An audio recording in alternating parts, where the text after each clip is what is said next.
இந்தியாவில் சமீபத்திய நீதித்துறை நடவடிக்கை எதை நோக்கமாக கொண்டுள்ளது? ஏ வழக்கு தாமதம் குறைப்பு, பி வரி உயர்வு, சி இறக்குமதி, டி செலவு குறைப்பு. ஆன்சர் ஏ வழக்கு தாமதம் குறைப்பு.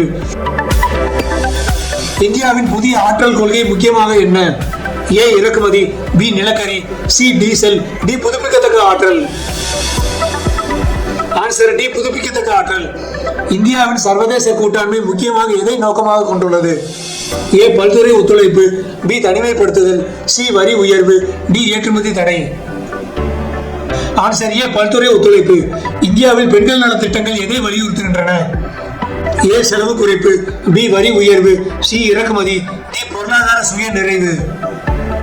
ஆன்சர் டி பொருளாதார சுய நிறைவு. இந்தியாவின் புதிய ஆராய்ச்சி மற்றும் மேம்பாட்டு திட்டம் எதை ஊக்குவிக்கிறது?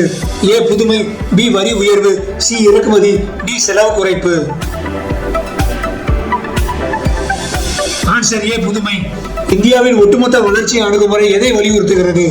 ஏ குறுகிய கால லாபம், பி நிலைத்த மற்றும் உள்ளடக்க வளர்ச்சி, சி வரி உயர்வு, டி செலவு குறைப்பு. ஆன்சர் பி நிலைத்த மற்றும் உள்ளடக்க வளர்ச்சி. கீழ்கண்ட கூற்றுகளில் தவறானதை தேர்வு செய்க.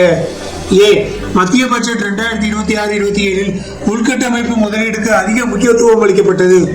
பி இந்திய ரிசர்வ் வங்கி வெளியிட்ட சமீபத்திய அறிக்கையில் பணவீக்கம் கட்டுப்பாட்டில் இருப்பதாக கூறப்பட்டது. சி இந்தியாவில் சமீபத்திய விண்வெளி முயற்சி மனிதர் பயண திட்டத்தை நிறுத்துவது குறித்து இருந்தது. டி தேசிய கல்வி தொடர்பான சமீபத்திய நடவடிக்கைகள் திறன் அடிப்படையிலான கல்வியை வலியுறுத்துகின்றன.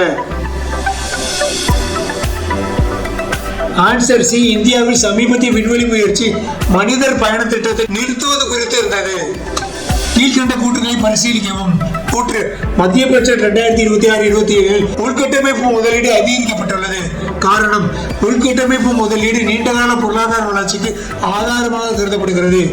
ஆப்ஷன் ஏ கூற்று காரணம் ரெண்டும் சரி, காரணம் கூற்றுக்கான சரியான விளக்கம். ஆப்ஷன் பி கூற்று காரணம் இரண்டும் சரி, ஆனால் காரணம் கூற்றுக்கான சரியான விளக்கம் அல்ல. ஆப்ஷன் சி கூற்று சரி காரணம் தவறு.